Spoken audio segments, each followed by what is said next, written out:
이런 경우에 친구들은 그룹 수업보다는 1대1 수업이 일단 좋아요. 기본적인 자기 자신감이 길러지지 않은 시기에는 그룹으로 하면 계속 자기 자신을 남하고 비교하거든요.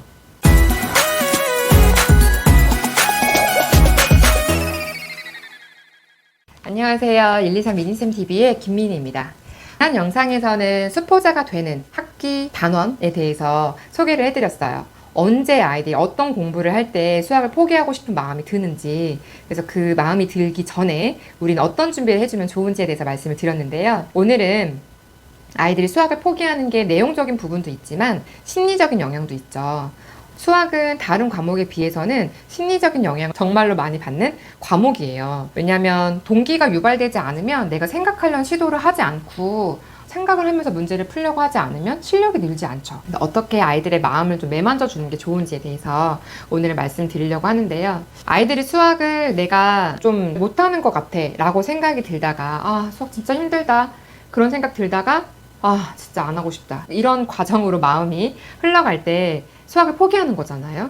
수학 공부를 할 때 아이들이 여러 성향을 보여요. 그래서 그 성향마다 대처하는 솔루션이 좀 다를 것 같은데요. 좀 피드백이 날카로운 친구들이 있어요. 예를 들면은 누가 봐도 되게 잘했는데 나 스스로는 내가 만족스럽지 않은 거예요. 항상 나는 좀 부족하다라고 자기한테 자기 자신을 평가하는 친구들, 이런 경우의 친구들은 주변에 엄마 아빠가 너무 많이 칭찬을 해도 하나도 통하지 않는 경우 되게 많아요. 완벽주의의 친구들인 거죠.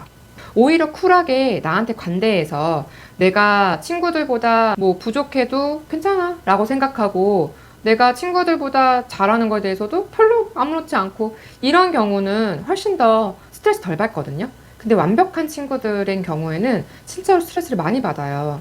그래서 이런 친구들은 수학을 해나갈 때 진짜 어려움이 많은데, 이런 경우 아이들이 유아 때 어떤 모습을 보이냐면 게임 운 때문에 진 건데 자기가 졌으면 내가 못해서 진 거라고 생각해요. 문제를 풀어서 내가 실수할 수도 있는 건데 나는 실수했으니까 나 못한다고 생각을 하죠.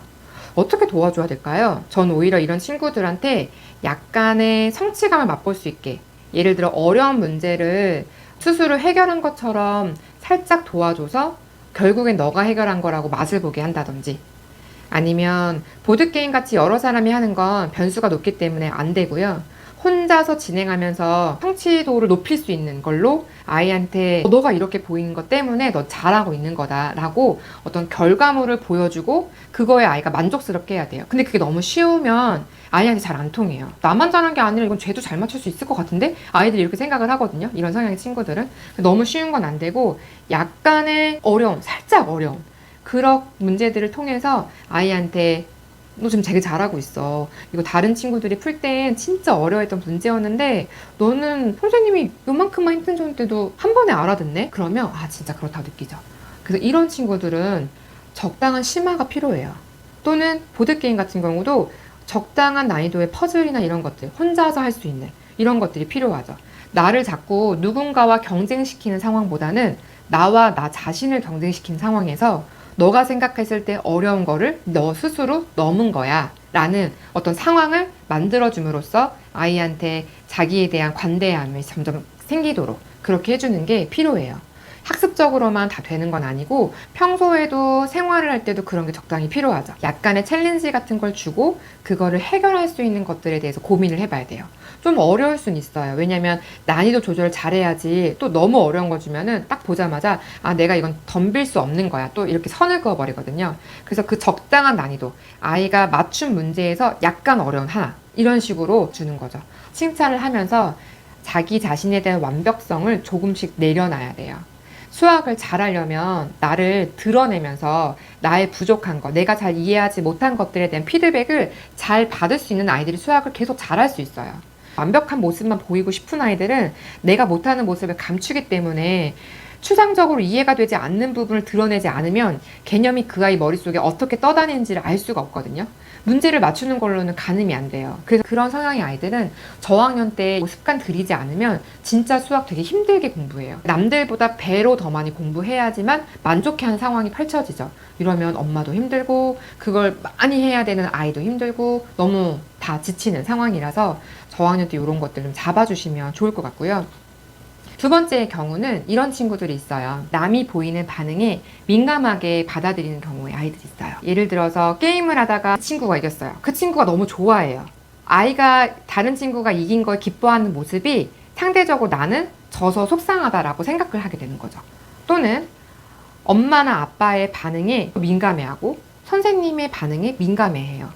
이렇게 남의 반응에 민감해하고 남과 나를 비교하는 친구들은 수학을 잘하기가 진짜로 힘들어요. 어떻게 도와주면 좋을까요? 이런 경우에 친구들은 그룹 수업보다는 1대1 수업이 일단 좋아요.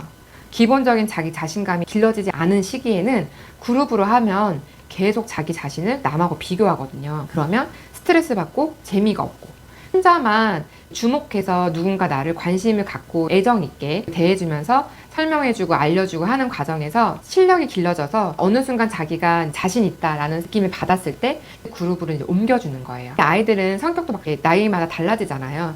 여자친구 같은 경우에는 사춘기가 조금 더 심해졌을 때, 그럴 때는 또 경쟁하지 않고 혼자서만 할 수 있게끔 잠깐 유도했다가 사춘기가 좀 잘 넘어가고 그러면 다시 뭐 그룹으로 보낸다든지 적절하게 시기별로 이용하셔야 돼요. 처음부터 1대1을 시켜서 고3까지 1대1 하는 건 안 돼요. 왜냐면 내가 공부를 잘하려면 남을 이긴다는 게 아니라 남하고 적당한 경쟁을 하긴 해야 되거든요. 어떤 의미인지 아시겠죠? 나 혼자서만 내가 목표를 정해놓고 잘할 수 있는 아이들도 있긴 있어요. 근데 아이들 중에서는 그렇게 많지 않아요. 계속 1대1로 한다? 그러면 어느 순간 루즈해져 버리고 내가 이 정도만 하면은 괜찮아, 나 만족해 라는 선이 그어져 버릴 수 있어요. 자신감은 키워주되 그 자신감이 내가 만족할 수 있는 선에서 머무르는 게 아니라 그걸 뛰어넘어서 더 향상할 수 있게끔 또 바꿔주는 게 필요한 거죠. 그래서 개인과 그룹을 적절하게 오고 가야 되는데 너무 짧은 텀으로 오고 가시면 안 되고 1년 이상의 기간을 두시면서 체인지를 하시면 좋을 것 같아요. 또 이런 친구의 아이들이 있어요. 내가 유아나 초짜 때 너무 잘했어요. 머리가 좋아서 너무 칭찬을 많이 받고 너무 특별하다는 얘기를 많이 들어요. 근데 수학은 타고난 감각으로 고등까지 한국에서 원하는 입시, 시험에 좋은 성과를 내기 어려워요. 시험이라는 거는 적당한 준비랑 연습이 필요하거든요. 내가 머리가 좋아서 계산을 잘하고 그런 것들은 한때예요, 한때. 도형을 잘하고 막 퍼즐 기가 막히게 잘하고 이런 거 한때예요.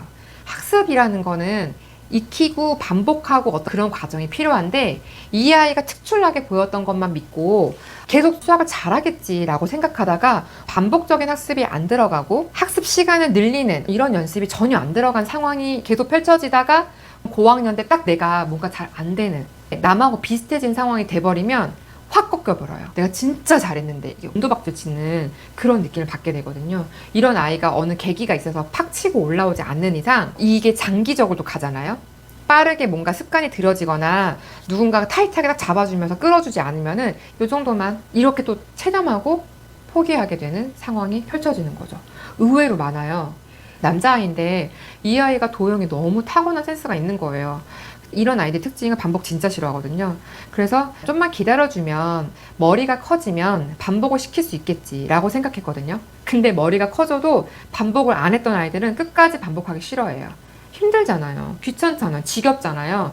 근데 그 고통스러운 걸 내가 해야 된다는 생각을 머리가 크면 더 하기 싫어하죠. 그러니까 수학을 잘했던, 도형을 너무너무 잘했던 그 감각이 그냥 비슷비슷해지고 평범해지면서 결국엔 수학을 못하는 상황이 돼버렸어요. 그러니까 안 하고 싶은 거죠. 운동하고 싶다고 하는 거예요.